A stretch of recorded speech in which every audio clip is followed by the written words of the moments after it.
साथियों, आज हम लोकोक्तियों के बारे में पढ़ेंगे। तो चलिए सबसे पहले हम इनकी परिभाषा या इनके बारे में पढ़ेंगे। तो चलिए क्या लिखा है यहाँ पर नीचे। मुहावरे के समान वाक्यों में लोकोक्तियों का प्रयोग भी किया जाता है। लोकोक्ति शब्द लोक और उक्ति से मिलकर बना है। लोक और उक्ति से मिलकर लोकोक्ति बना है। लोकोक्तियाँ सामाजिक जीवन के अनुभव के आधार पर बनती हैं। हम इनका प्रयोग आवश्यकता के अनुसार करते हैं, कहीं कथन की पुष्टि के लिए तो कहीं उपदेश देने के लिए। लोकोक्तियों का प्रयोग प्रभावकारी सिद्ध होता है। लोकोक्तियाँ मुहावरे की भांति वाक्य का अंग नहीं होती, ये प्रायः पूर्ण वाक्य होती हैं। इन्हें कहावत भी कहते हैं।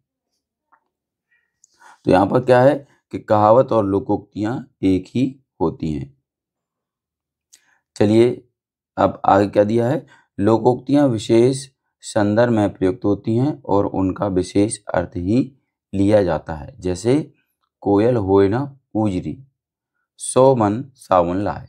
इसमें कोयल उसके जन्मजात गुण कालापन को प्रकट करता है। उजली होना इस गुण के परिवर्तन को प्रकट करता है और 100 मन सावन लाए विभिन्न उपायों का बोध कराता है। यही विशेष अर्थ है।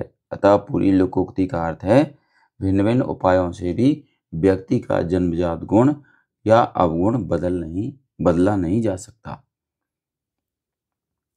यहाँ पर नीचे आते हैं मुहावरे और लोकोक्ति में अंतर। यहाँ पर मुहावरे और लोकोक्ति में क्या अंतर होता है, चलिए देखते हैं। मुहावरे का प्रयोग वाक्यांश की भांति किया जाता है, जबकि लोकोक्ति का प्रयोग कथन के अंत में स्वतंत्र वाक्य के रूप में किया जाता है। फिर इसके बाद है कुछ प्रमुख लोकोक्तियाँ। चलिए कुछ प्रमुख लोकोक्तियाँ देखते हैं। नीचे कुछ लोकोक्तियाँ व उनके अर्थ दिए गए हैं, इनका वाक्यों में प्रयोग कीजिए। तो चलिए पहला है अकेला चना भार नहीं फोड़ सकता। कोई बड़ा काम अकेले नहीं किया जा सकता है। राम भला इतने बड़े खेत को एक दिन में कैसे जोत पाता। ठीक ही है, अकेला चना भार नहीं फोड़ सकता। इसके बाद दूसरा है अधजल गगरी छलकत जाए। अल्प ज्ञान वाला बहुत बढ़ चढ़कर बोलता है। आठी फैल राजू बात ऐसी करता है मानो दुनिया में सबसे बड़ा विद्वान वही है। किसी ने ठीक ही कहा है कि अधजल गगरी छलकत जाए। इसके बाद तीसरा है आम के आम गुठलियों के दाम। एक काम से 2 लाभ। सरिता छोटे बच्चों को ट्यूशन पढ़ाकर पैसे भी कमा लेती है और उसके ज्ञान में भी वृद्धि होती है। ठीक ही कहा है आम के आम गुठलियों के दाम। इसके बाद चौथा है जिसकी लाठी उसकी भैंस, बलवान की ही जीत होती है। गांव के जमींदार ने गरीब अलगू की भूमि जबरन कब्जा ली। किसी ने ठीक ही कहा है जिसकी लाठी उसकी भैंस। अगला है पांचवा होनहार बिरवान के होते चीखने पात। होनहार बिरवान के होते चीखने पात। चलिए इसका अर्थ क्या है। प्रतिभाशाली व्यक्तियों के लक्षण बचपन में ही प्रकट हो जाते हैं। प्रयोग करेंगे इसका। प्रसिद्ध भारतीय गणितज्ञ रामानुजन बचपन से ही गणित विषय में पारंगत थे।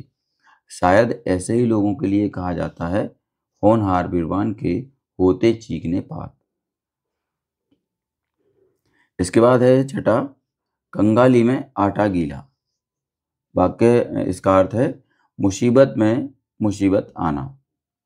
प्रयोग करेंगे। बड़ी कठिनाई से तो रवि ने अपने पुत्र को पढ़ने भेजा, ऊपर से वह फेल हो गया, तभी तो कहते हैं कंगाली में आटा गीला। तो ये हम इन लोकोक्तियों का प्रयोग करते हैं, अपने दैनिक जीवन में भी करते हैं।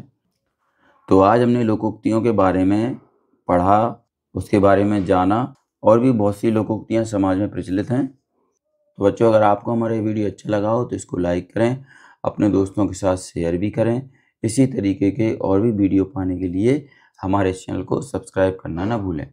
धन्यवाद।